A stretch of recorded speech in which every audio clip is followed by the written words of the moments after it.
ठंड के मामले में मुजफ्फरनगर जिला उत्तर प्रदेश में पहले नंबर पर चल रहा है। मुजफ्फरनगर में शिमला और मसूरी जैसी ठंड का एहसास लोगों को पिछले 2 दिनों से हो रहा है। मंगलवार और बुधवार को देहरादून और मसूरी से भी कम तापमान मुजफ्फरनगर में दर्ज किया गया है।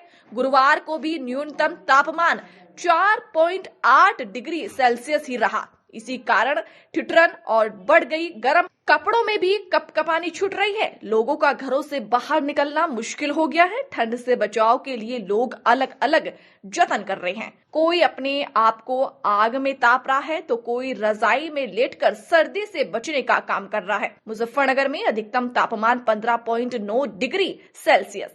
आपको बता दें कि गत मंगलवार को मुजफ्फरनगर में अधिकतम तापमान 15.9 डिग्री सेल्सियस और न्यूनतम तापमान 5.2 डिग्री सेल्सियस दर्ज किया गया था। बुधवार को तापमान ने और डुबकी लगाई तथा न्यूनतम तापमान 4.3 डिग्री सेल्सियस तो अधिकतम तापमान 14.0 डिग्री सेल्सियस रहा। अत्यधिक सर्दी वाले स्थानों में शुमार मसूरी में बुधवार को न्यूनतम तापमान 4.9 जबकि शिमला में 4.2 डिग्री सेल्सियस रिकॉर्ड किया गया। वहीं देहरादून में न्यूनतम तापमान 5.6 डिग्री सेल्सियस रहा। कह सकते हैं कि शिमला, मसूरी और देहरादून वाली सर्दी का एहसास मुजफ्फरनगर में ही मिल रहा है। गुरुवार को भी मुजफ्फरनगर का न्यूनतम तापमान कम ही रहा। 4.8 डिग्री ही तापमान रहा। इतनी अधिक ठंड का असर बाजारों में पड़ रहा है। बाजारों में ग्राहक कम पहुंच रहे हैं। शहर के Shivchowk, Bhagat Singh market, Ansari road, SD market, Jhansi की रानी, कोर्ट रोड और सदर बाजार आदि में आम दिनों में ग्राहकों की भीड़ रहती है, लेकिन अधिक सर्दी की वजह से यहाँ दुकानदार खाली बैठे नजर आ रहे हैं। मौसम यह है कि वैसे तो इसमें कोई अब ताज्जुब की बात नहीं है। शीतलहर का समय चल रहा है और जनवरी का महीना है, पीक पीरियड ठंड का होता है और ठंड पड़ रही है।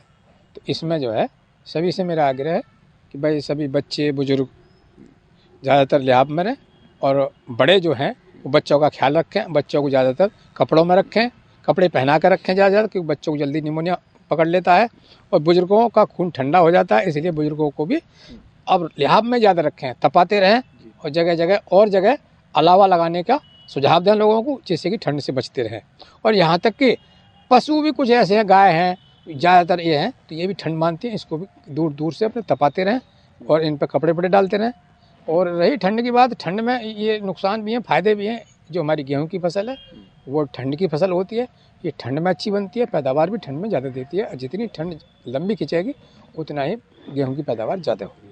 रही बात डिग्री की, अभी तापमान हमारा 5 के आसपास घूम रहा है। मिनिमम 5 से वैसे अब कम जाने लगा है और मैक्सिमम टेम्परेचर हमारा 13-14 के आसपास घूम रहा है और आगे और भी नीचे गिरने की उम्मीद है।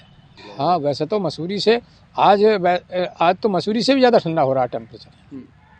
और वैसे भाई मसूरी तो मसूरी है क्योंकि वहाँ पहाड़ी क्षेत्र है, वहाँ टेम्परेचर यहाँ से ज़्यादा गिर जाता है। लेकिन कभी कभी मसूरी से भी टेम्परेचर यहाँ नीचे गिर चला जाता है। फसलों की बात करी जाए, जैसे हमारी आलू की फसल है तो आलू की फसल में पाले से बचाया जाता है। पाला आलू बहुत जल्दी पकड़ता है, पाले से फसल हमारी जो है वो झुलस जाती है। इसलिए उसमें हल्की, जैसे आपका गेहूँ है, कोई भी फसल है, आज की तारीख में कोई फसल है, पाला जब पड़ता है तो हर फसल पर थोड़ा थोड़ा प्रभाव जोड़ता है। कोई फसल कम असर मानती है, कोई ज़्यादा असर मान जाती है पाले का। इसलिए उसमें हल्की सिंचाई कर दें, जिससे पाले से उससे बचा जा सके। क्योंकि हल्की सिंचाई करने से वहाँ का टेम्परेचर इतना नहीं गिरता जितना कि गिरना चाहिए, तो वो फसल हमारी पाले से बची रहती है।